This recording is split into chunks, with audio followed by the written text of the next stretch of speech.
give birth. Number 10. Stingrays. Stingrays are like giant birds of the sea. They're often seen on reefs feeding on mollusks, planktons, crustaceans, and sometimes small fish. And although they are not usually aggressive, stingrays are feared for their venom and may attack humans when provoked. The most fascinating thing about stingrays is the way they reproduce.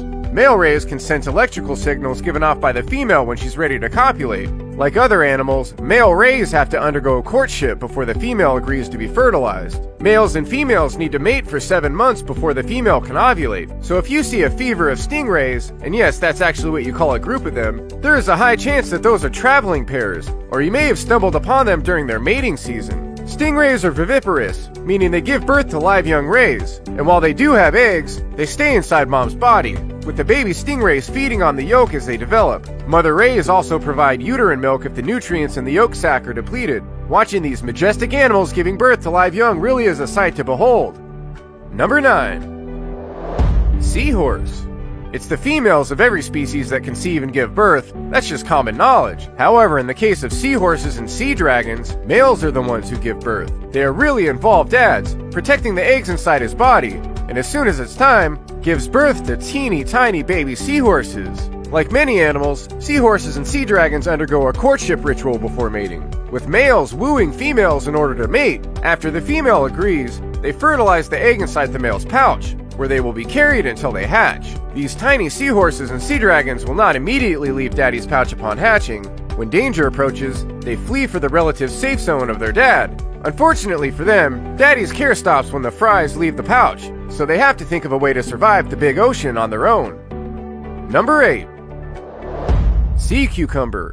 You may be surprised to see this animal on here, and yes, for those of you in doubt, sea cucumbers are living, breathing things. Despite their names, they aren't sea plants, and yes, some of them do give birth. What often happens is that male and female cucumbers will release their sperm and eggs into the water, and fertilization is left to happenstance. Those eggs, which were lucky enough to be fertilized, fall onto the sea floor, sometimes being taken care of by their mother, often left alone to hatch on their own. However, some species of female sea cucumbers will fertilize their eggs inside their bodies, and as soon as the babies are ready to be born, they are ejected from mom's body through an opening near the cucumber's anus. Other females, such as the strawberry sea cucumber, will gather fertilized eggs in the water and insert them in a special pouch integrated into her body. The babies will hatch and be protected under their mother's pouch until they're ready to be born. Number 7.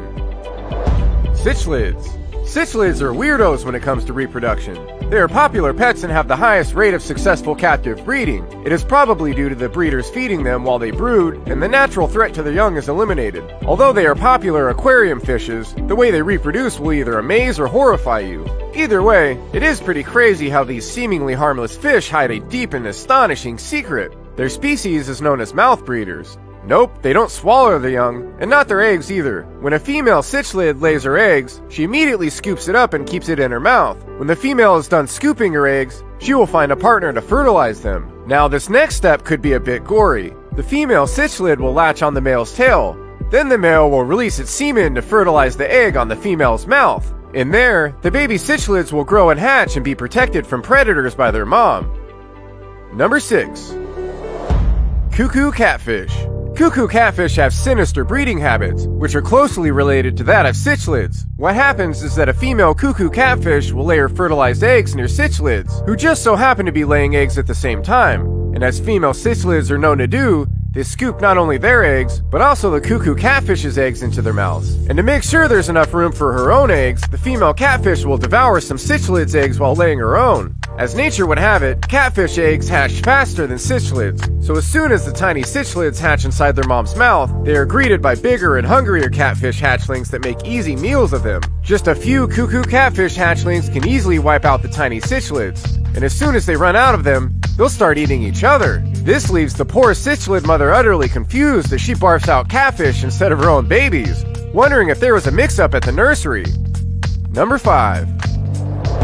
Flatworms. Flatworms are sea creatures that, despite their name, bears no resemblance to the slimy, wriggling things you see in your garden. Some of them, in fact, are extremely vibrant, colorful, and beautiful to look at. They make it onto this list because of their not one, but 2 modes of reproduction. 1 through sexual reproduction, you know, the normal birds and bees stuff, and 2, which is asexual reproduction.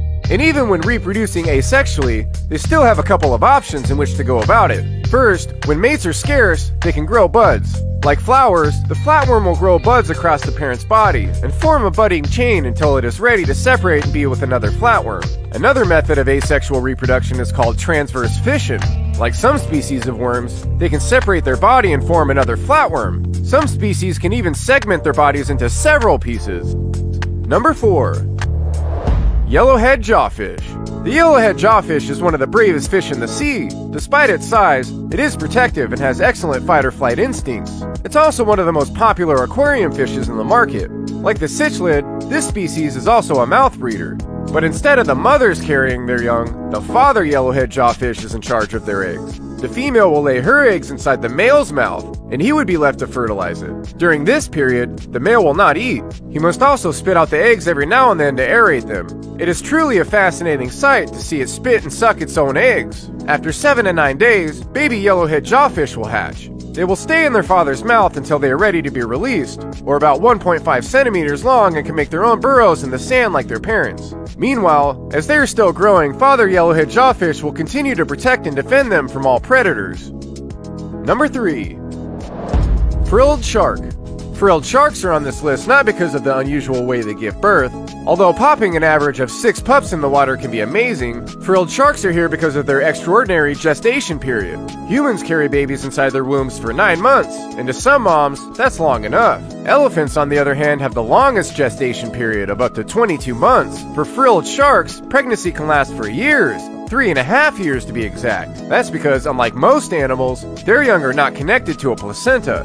Like chickens, their young are encased in an egg-like capsule. Due to the depth in which they live, the frilled shark has a slower and more extended gestation period because their warmth is combated by the cool waters of the deep. While inside their mom's tummy, the young feed on the yolk and hatch inside their mom's body as well. This living fossil definitely takes its time before entering this world. Number 2. Octopus.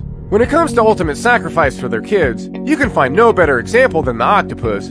From mating to giving birth to a new batch of baby octopuses, they literally give them their lives. It all starts from courting.